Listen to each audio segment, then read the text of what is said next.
Hi, Greg Medore here with the Oily Crafter. My wife Judy is running the camera today.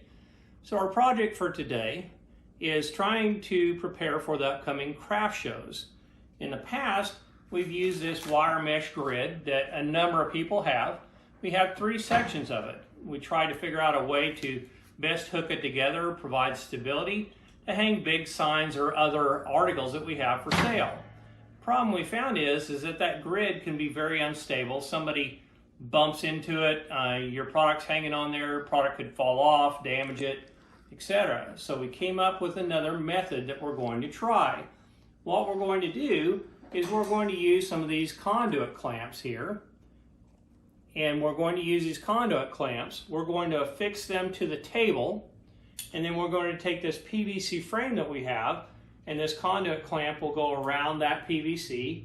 We're going to screw this into the table with these screws, washers, nuts. We're going to put those in there and affix this. One of these will be, again, wrapped around that conduit, right? And then we'll tighten it down.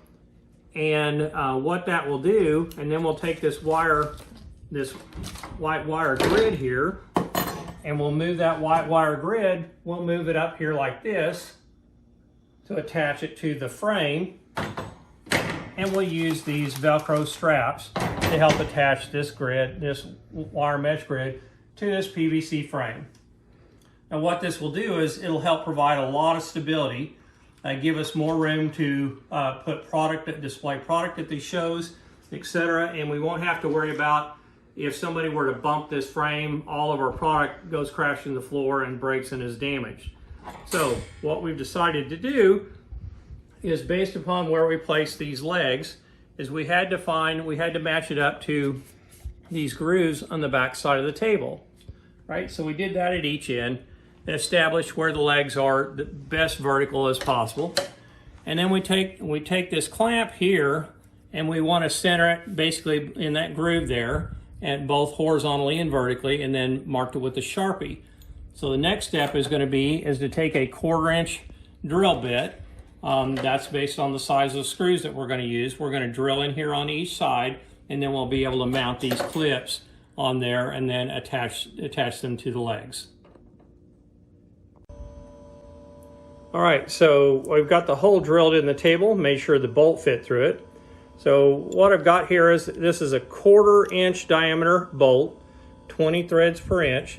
Then I've got a matching nut and a washer, and I'll explain why I put another nut here in just a second. And then I've got another washer and a nut here. So actually what I'm going to do is I'm going to put this through this clamp,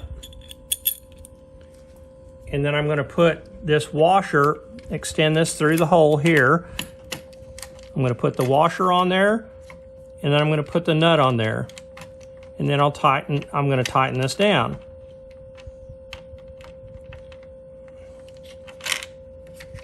Well, now the reason why I put another nut on this side over here is, in the outside chance that I end up with a table that has got a very short distance here, I didn't want that bolt to interfere with the leg or scratch up the leg or damage the leg. That's why I put another nut out here, because essentially what this does is I can use this nut to help shorten the bolt, and if I need to, and then it also gives me an opportunity to be able to help tighten everything down here and make sure that everything's working fine. So now what we would do once we tighten it down, which is not tightened as of yet, but we'll actually put that in there, and then we'll take this bolt right here. That's the bolt there that came with the clamp, and that bolt will go through there like this, and that will help to hold this in place. And of course we tighten all this stuff down. And then we're going to repeat this on the other end. Okay, so we've got our bolt and nuts here. We've got this assembly in here tight. We pulled our clamp apart, put our post inside of the clamp, and then we tighten this down. And again, this doesn't have to be perfectly tight, pole can't move, but as you can see, this isn't tightened down all the way, but that pole is pretty substantial inside of there. So I don't think it's going to go anywhere. It's definitely a lot more stable than using 3 of these together with no additional support. So the next step is going to be to hook this wire frame onto the table. Hey, so we had 3 tables that we need to fix the clamps to. We got all of those taken care of. So now we're at the point where we have secured the legs here to the table via the clamps that we just installed, and we're ready to put this wire grid in place. We've got some Velcro straps that I'm going to use. I'm going to fix one here in the middle. We're going to do one out on each end, and then we'll do something on the sides once we get it up there in place.